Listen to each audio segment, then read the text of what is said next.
My name is Catherine Myers. I'm 32 years old and I coordinate community arts programs in Philadelphia. And I need you to understand something right from the start. It wasn't the $47,000 in damaged equipment that broke me.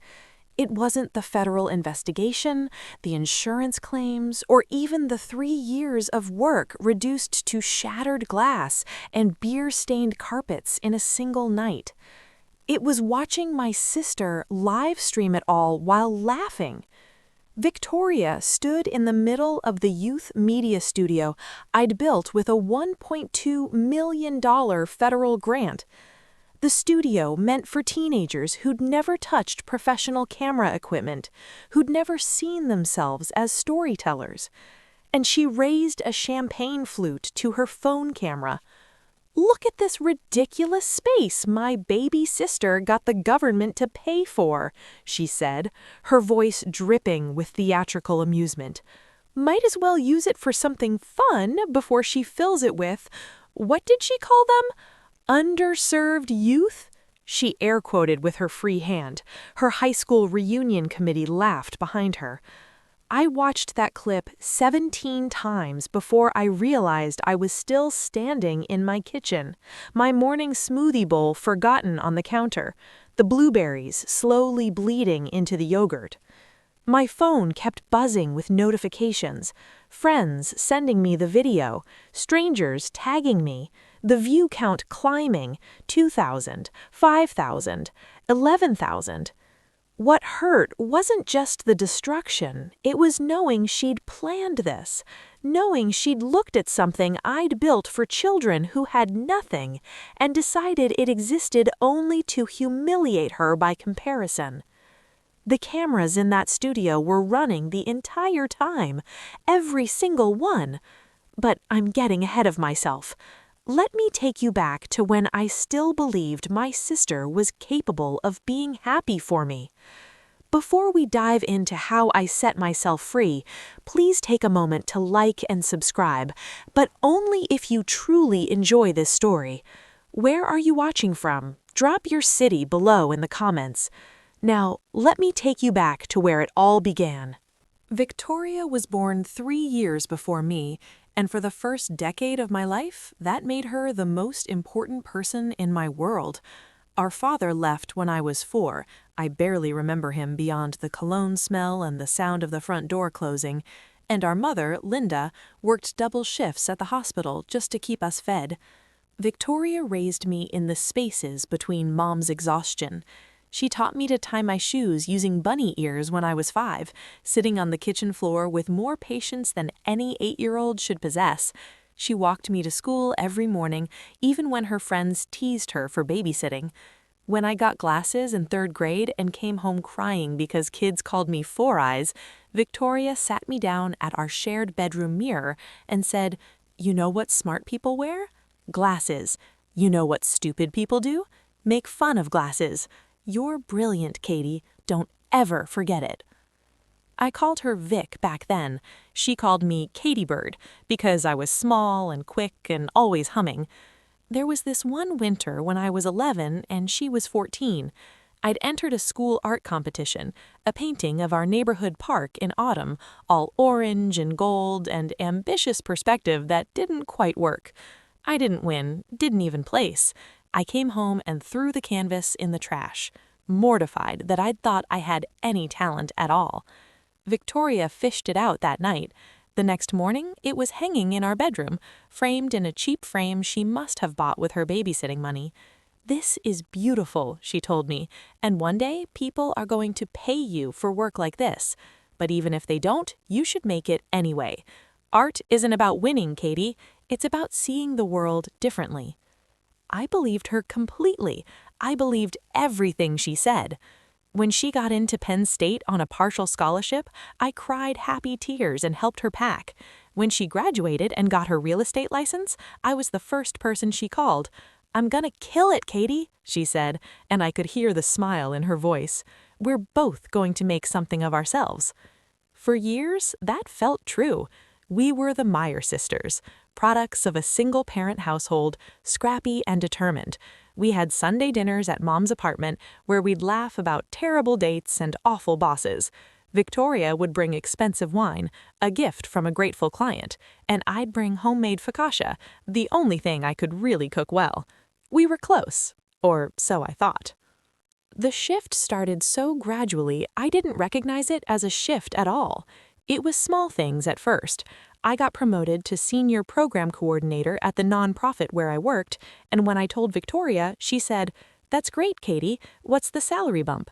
When I told her, a modest $8,000 increase, she laughed. Not meanly, exactly, just knowingly. "Well, it's a start," she said. "I made that in commission last month alone." I told myself she was just being honest. Victoria had always been direct. Then I started applying for the federal grant, the NEA Community Development Grant, a massive opportunity to transform an abandoned warehouse in Fishtown into a full media production space for underserved youth. Free classes in video production, podcasting, photography, graphic design. A place where kids who couldn't afford college could learn marketable skills and tell their own stories. I spent 6 months on the first application alone, nights and weekends researching comparable programs, building budgets, drafting mission statements. I was obsessed. Every morning, I'd make my smoothie bowl, blueberries, granola, honey, a sprinkle of coconut, and sit at my kitchen table reviewing my notes. It was my ritual, my grounding. When I told Victoria about it at Sunday dinner, she looked at me over her wine glass and said, "$1 million grant? Katie, be realistic. Do you know how many people apply for those things?" "I know the odds, but someone has to win. Why not me?" "Because you're competing against universities, established institutions, not, you know." "Not what?" She softened her expression, reached across the table to squeeze my hand. "I just don't want you to be disappointed. You have such a good heart, but sometimes you dream too big for what's actually possible." Mom nodded beside her. "Victoria has a point, honey. Maybe focus on something more achievable." I applied anyway and got rejected. So I revised, strengthened the budget, added letters of support from local schools and community leaders, spent another 8 months refining every single page, and applied again. Rejected again. Victoria stopped asking about it. When I brought it up, she'd change the subject or check her phone. At Christmas dinner, when I mentioned I was applying a 3rd time, she laughed into her champagne. "Katie, at some point you have to accept that maybe this isn't meant to be." "Why would I accept that?" I asked. "Because you're making yourself miserable chasing something impossible." But I didn't feel miserable. I felt purposeful. And on March 15th, 3 years after I'd started, I got the email. National Endowment for the Arts Grant Award Notification. $1.2 million. Approved. I screamed so loud, my neighbor knocked on the wall. I called Victoria immediately. She didn't answer. I texted, "I got it, the grant. I actually got it." 3 hours later, "Wow, congrats." That was it. 2 words. I told myself she was just busy. She had an open house that weekend, a big listing. She was probably stressed. But on Sunday dinner the next week, when I tried to share the news properly, she cut me off. "Mom, did you see the article about my sale in the Mainline Times? Biggest residential deal in the township this quarter." "That's wonderful, sweetheart," Mom said. I waited. Neither of them looked at me. "So, about the grant," I started. "We heard, Katie," Victoria said, not unkindly. "It's great, really, but you have to understand, getting money and actually executing a project are 2 very different things. Don't count your chickens, you know?" Something in her smile didn't reach her eyes. I should have recognized it then, but I'd spent 32 years believing my sister wanted the best for me. I was wrong. The next 6 months were the most exhilarating of my life. I found the perfect warehouse, 8,000 square feet of raw potential in a neighborhood that desperately needed investment. I hired contractors, I met with federal administrators, I ordered equipment, cameras, lighting rigs, editing suites, podcast booths, green screens, everything top tier but cost effective, exactly as budgeted. Every step felt like validation, like proof that Victoria had been wrong about me. I posted updates on social media, photos of the empty warehouse, blueprints, vision boards. The local news did a feature. North Philly nonprofit secures major grant for Youth Media Center. They interviewed me on camera, and I talked about giving kids opportunities to see themselves as creators, not just consumers. Victoria commented on the Facebook post, "So proud," emoji. But when I invited her to tour the space, still just concrete and exposed beams, but full of possibility, she said she was too busy. "Maybe when it's actually finished," she said. "You know, I don't do hard hats and construction dust." Mom came, at least, walked through slowly, nodding politely. "It's very industrial," she said. "You sure kids will want to come here?" "That's the whole point," I explained for the third time. "It's raw now, but we're building dedicated studios, professional grade everything. These kids deserve the same equipment rich kids have access to." Mom said. "Well, I hope you know what you're doing." It stung, but I brushed it off. They'd understand once it was done, once teenagers were in here creating documentaries and podcasts and art. By October, the studio was 90% complete. The editing suites had been installed, the podcast booths were soundproofed and wired, we'd built a gallery space for student work. The green screens were mounted. We just needed final inspections, insurance walkthroughs, and the last equipment delivery. I was exhausted, but electric. I'd wake up at 5:30 a.m., make my smoothie bowl, and drive to the warehouse before my nonprofit shift. I'd spend lunch breaks responding to federal reporting requirements. I'd stay until midnight some nights, just sitting in the empty editing suite, imagining what we'd create there. I didn't notice how often Victoria's calls went unreturned, how many Sunday dinners I'd missed. Then in early November, Victoria texted, "Can we talk? Need advice on something." We met for coffee. She looked perfect, as always. Tailored blazer, professionally blown-out hair, expensive bag. I showed up in my work clothes, jeans, a nonprofit t-shirt, sneakers covered in warehouse dust. "She needs a favor," she said after we'd ordered. "Of course, anything." "My 20th high school reunion is coming up, and I'm on the planning committee." "That's great, Vic. You loved high school." "Right. So we're looking for a venue, something unique, something Instagram-worthy, you know? And I thought," she paused, smiled, "what about your studio?" I blinked. "The media center? It's huge, right? And modern? It would be perfect. We could do a cocktail party vibe, maybe hire a DJ. It would be such a statement." "Victoria, it's not a party venue. It's a federally funded educational facility." "But it's not open yet. What's the harm?" "The harm is that I have explicit grant requirements, no unapproved use of the space, no alcohol, insurance restrictions. I could lose everything if—" "God, Katie," she laughed, but there was an edge to it. "You're so paranoid. It's one night. No one would even know." "I would know." She stirred her latte slowly, studying me. "You've changed," she said, finally. "Ever since you got this grant, you've been different, uptight, superior." "That's not fair," she said. "Isn't it? You post about it constantly. You give interviews about underserved youth like you're some kind of savior. Meanwhile, the rest of us are just, what, trying to survive? Make a living?" "That's not what I—" "Forget it." She grabbed her bag. "I should have known you'd say no. You're too important for family now." She left before I could respond. I sat there for 20 minutes replaying the conversation. Had I changed? Was I being superior? I texted her that night, "I'm sorry if I came across badly. It's just complicated with the grant rules. Maybe we can do dinner soon." No response. 2 weeks later, I saw on Facebook that she'd found a venue, some trendy bar in Minneapolis. The reunion was scheduled for December 14th, the same night I had my final insurance walkthrough scheduled. I thought that was the end of it. December 14th was freezing, one of those Philadelphia nights where the cold cuts through every layer you're wearing. I'd spent the day coordinating last-minute details for the insurance inspection scheduled for 7 p.m. Everything needed to be perfect. The insurance company had strict requirements for a facility this size, especially one serving minors. I'd installed comprehensive security cameras the week before, 16 cameras covering every angle: the main studio floor, the editing suites, the podcast booths, the entrance, the parking lot. It was an insurance requirement, but also just smart practice for a facility with hundreds of thousands of dollars in equipment.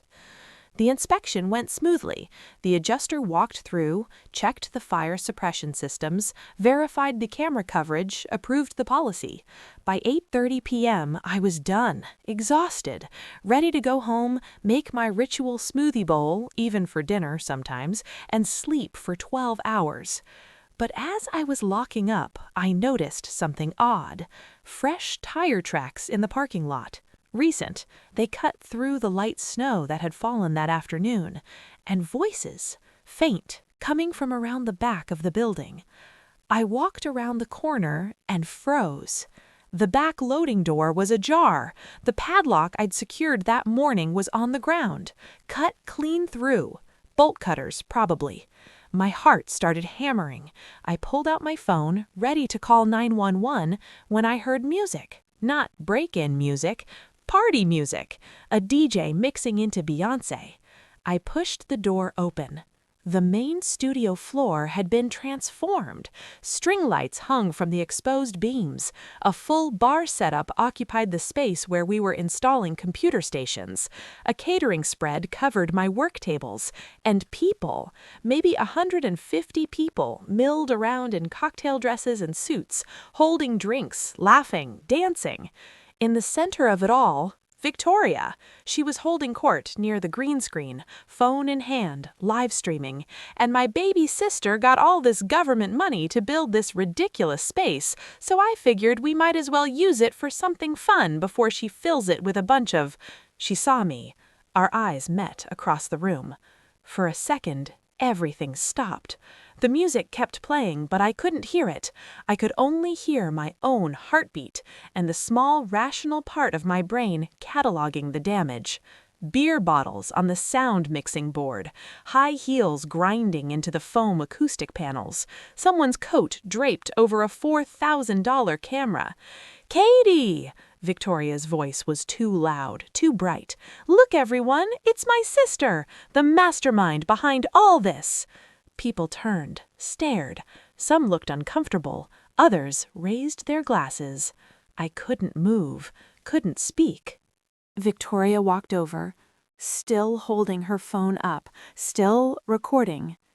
"Don't be mad," she said, and she was smiling, but her eyes were hard. "We're celebrating, making memories. Isn't that what this space is supposed to be about? Community?" "You broke in," I said.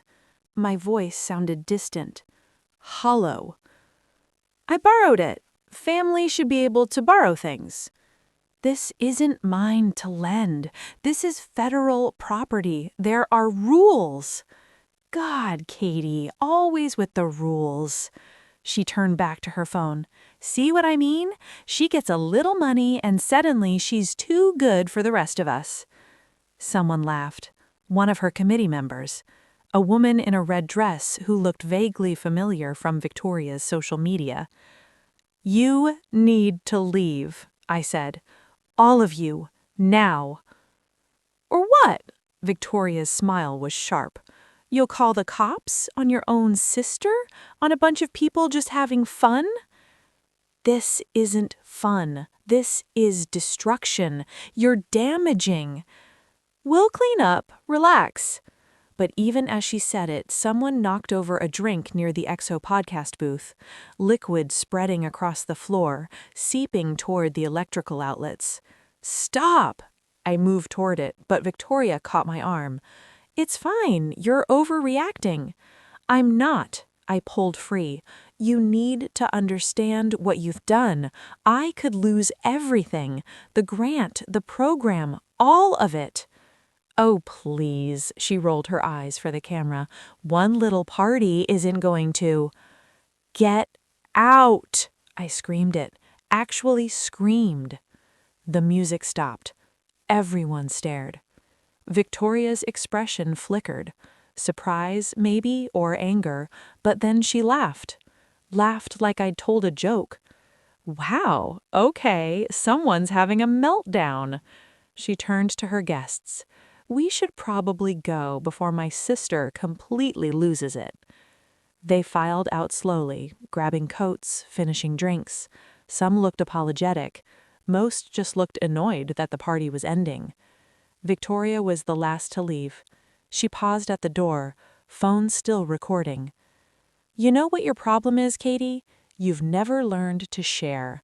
Even when we were kids, always had to be special, different. Well, congratulations, you got your special building.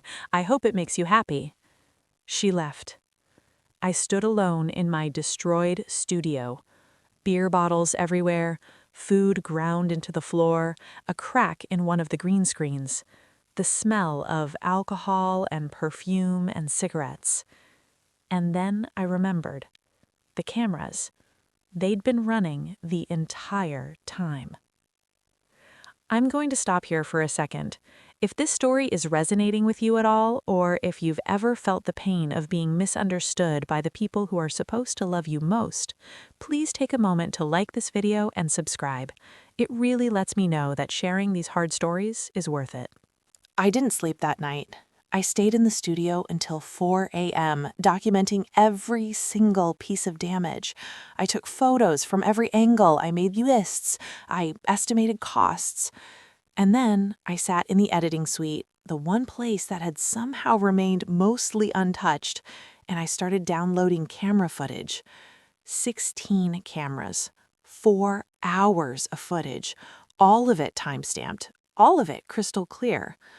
I watched Victoria and her committee arrive at 6 p.m. with bolt cutters, watched them laugh as they broke the lock, watched them unload catering supplies, DJ setup, boxes of alcohol, watched them set up like they owned the place. I watched the party, the dancing, the drinking, the gradual destruction of things they didn't understand the value of. And I watched Victoria's live stream, watched her mock me to thousands of viewers, watched the comments scrawl, "Your sister sounds like a buzzkill, government waste at its finest, you should party there every week." By dawn, I'd compiled everything into a timeline, cut together the security footage with Victoria's own live stream. The juxtaposition was devastating. Her making jokes while the cameras showed people damaging equipment worth more than most people's annual salaries. I saved it to 3 separate drives, encrypted backups. I'd learned to be thorough. Then I went home, made a smoothie bowl I couldn't eat, and waited. Victoria texted at 9 a.m., "Hope you're not still mad. It was just a party. We barely touched anything." I didn't respond. At 10 a.m., my phone started ringing. The federal grant administrator. My heart sank. "Ms. Myers, we've received some concerning social media reports about your facility. Can you explain what happened last night?" So I did. Everything. The break-in, the party, the damage. And then I said, "I have comprehensive video footage. All of it. Would you like me to send it?" "Please, immediately." I emailed the compiled timeline, 43 minutes of evidence. The administrator called back within 2 hours. "Ms. Myers, I want to be clear, you are not at fault here. The facility was properly secured, you followed all protocols. This was criminal trespassing and vandalism. We'll need to file a police report, but your grant status is secure." Relief hit so hard I started crying. "However, I do need to conduct a full damage assessment. Any repairs needed will be covered by insurance, but this will delay your opening." 3 months, at minimum. I called Mom next. She needed to hear it from me before. "Katie, what did you do?" Her voice was sharp, accusatory. "What did I do? Victoria is devastated. She said you had her arrested." "I didn't have her arrested. I filed a police report because she broke into a federal facility and caused thousands of dollars in damage. It was a party, Katie, a harmless party. She didn't mean any harm. She cut through a padlock with bolt cutters. She live-streamed herself mocking me. She damaged equipment meant for children who have nothing. Well, maybe if you just let her use the space in the first place." I hung up. For 3 days, I ignored all calls from family.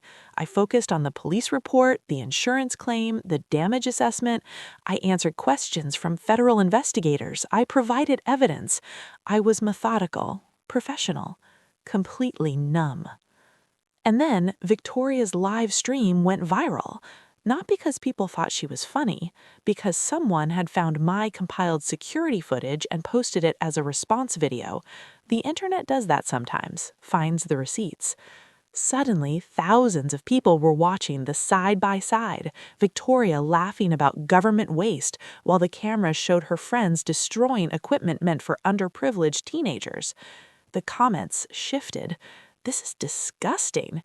Imagine being so jealous of your own sister. Those kids needed that equipment and she destroyed it for a party? She should be in jail." The view count climbed. 20,000, 50,000, 100,000. Local news picked it up, then national outlets. Federal grant recipient's sister vandalizes youth media center, made headlines across Philadelphia. Victoria called me 17 times in one day. I didn't answer. She texted, "Please, Katie, this is ruining my life. People are calling my office. Clients are dropping me. Please make it stop." I texted back, "I didn't make it viral. You live streamed it yourself." "I'll pay for everything. I'll fix it. Please, just tell people I'm sorry." "Are you? Are you actually sorry?" She didn't respond. Mom called. "You need to forgive your sister. This has gone too far." She broke into a federal facility. She made a mistake. She planned it, Mom. She brought bolt cutters. She invited 150 people. That's not a mistake. That's malice. She's your sister. And those kids she hurt are somebody's children. Silence. Then, "I don't know who you've become, Catherine, but I don't like it." She hung up. I sat in my apartment, surrounded by grant documents and police reports and angry text messages from family members I barely talked to, and I realized something. I was alone. Completely alone. But for the first time in my life, I was okay with that. The damage assessment came back, $47,000. The insurance covered it, but the delay meant we wouldn't open until March, 3 months later than planned. 3 months those kids would have to wait. That hurt more than Victoria's betrayal. I threw myself into repairs, worked with the contractors to replace the damaged green screen, the scratched acoustic panels, the beer-soaked carpet. I supervised every installation personally. I couldn't control what my family thought of me, but I could control this. The federal administrators were surprisingly supportive. One of them, Dr. Patricia Chen, called me specifically. "Ms. Myers, I've reviewed your entire grant file. Your documentation is impeccable. Your vision is clear, and your response to this crisis has been exemplary. Don't let anyone make you feel like you did something wrong." "Thank you," I said, and I meant it. The viral attention brought unexpected support. Donations started coming in. People who'd seen the story and wanted to help. $50 here, $200 there. A local tech company offered to donate additional equipment. A law firm offered pro bono representation for the criminal case. And messages. Hundreds of messages from people who'd experienced similar betrayals. People whose families had sabotaged them out of jealousy or spite. People who understood. One message stuck with me, from a woman named Sarah in Portland. "My brother stole my business idea and launched it before I could. Took me 5 years to rebuild my life. But rebuilding taught me who I was without him. You'll get through this, and you'll be stronger." I started therapy in January, twice a week. My therapist, Dr. Reeves, helped me understand that what I was mourning wasn't just Victoria. It was the idea of Victoria, the sister I'd thought I had. "She showed you who she really was," Dr. Reeves said. "The question is, will you believe her?" I did. Finally, I did. I stopped checking Victoria's social media, stopped reading articles about the case, stopped caring what Mom thought. Instead, I focused on the studio, on the kids who would use it. I started reaching out to schools, setting up partnerships, recruiting instructors. I built the program I'd promised, not despite Victoria's destruction, but because of it. Because those kids deserved someone who wouldn't give up. The criminal case moved forward. Victoria was charged with criminal trespass, vandalism, and destruction of federal property. Her lawyer tried to negotiate, offered restitution, community service. The prosecutor pushed for more. They wanted to make an example. I didn't attend the hearings. I didn't need to watch her face consequences. That wasn't healing for me. What healed me was this. On March 1st, we opened the studio. 3 months late, but we opened. 50 kids showed up that first day, mostly high schoolers from North Philly. Kids who'd never held a professional camera. Kids who thought creative careers were for other people. Richer people, whiter people, people who weren't them. I watched a 15-year-old girl named Jasmine sit in the editing suite, the same suite where I'd downloaded the footage of Victoria's betrayal, and she looked at me with wide eyes and said, "This is really for us? We can really use all this? It's yours, all of it." She cried, actually cried, and I realized this is what mattered. Not Victoria, not Mom, not the family that couldn't see past their own jealousy. These kids, this space, this purpose. I'd spent 32 years trying to make my family proud, and the moment I stopped trying, the moment I focused on something bigger than their approval, I found peace. Victoria was convicted in April, sentenced to 200 hours of community service, 3 years probation, and ordered to pay restitution for the damage not covered by insurance. Her real estate career suffered, not from the conviction, but from the viral video. Clients didn't want to work with someone whose judgment was that poor. Mom called once asking me to write a character letter for Victoria's sentencing. I declined. "She's your sister," Mom said. "She was," I corrected, "but she made her choices, and I'm making mine." I haven't spoken to either of them since. Some people would call that sad, a family broken, but I don't see it that way anymore. I see freedom. The studio has been open for 10 months now. We've served over 200 kids. They've produced documentaries about their neighborhoods, podcasts about social justice, photo essays about identity, work that's raw and real and important. One student, Marcus, 17, made a short film about his grandmother's immigration story. It won a local film festival award. He'd never touched a camera before walking into our space. "This place changed my life," he told me at the screening. That's what Victoria never understood. This was never about me. It was never about personal glory or one-upping her or being special.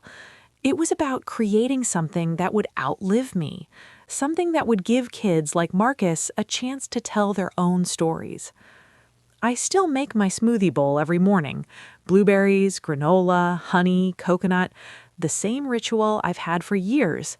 But now when I sit at my table reviewing my notes, I'm not reviewing grant applications or damage reports. I'm reviewing student proposals, program schedules, expansion ideas. The viral video still exists. Sometimes people recognize me. "Hey, aren't you the girl whose sister trashed that studio?" I usually just smile and say yes, because it's not a secret I'm ashamed of anymore. It's just a fact, a thing that happened. What matters is what came after. I learned that you can't control how people see you. You can't force your family to celebrate your success. You can't make someone happy for you when they've decided your joy diminishes theirs. But you can control how you respond, and you can decide who deserves access to your life. Victoria wanted to humiliate me, to prove that I didn't deserve what I'd earned, that my dreams were ridiculous and my work was pointless. Instead, she proved the opposite. She showed me exactly who she was, and she freed me from the obligation of pretending anymore. The security cameras caught everything that night. Every moment of destruction, every laugh at my expense, every careless, entitled assumption that my work didn't matter. But they also caught something else. The moment I walked in and saw what she'd done, the moment my face changed from confusion to understanding to resolve. I watch that footage sometimes, not to relive the pain, but to remember the decision I made in that moment.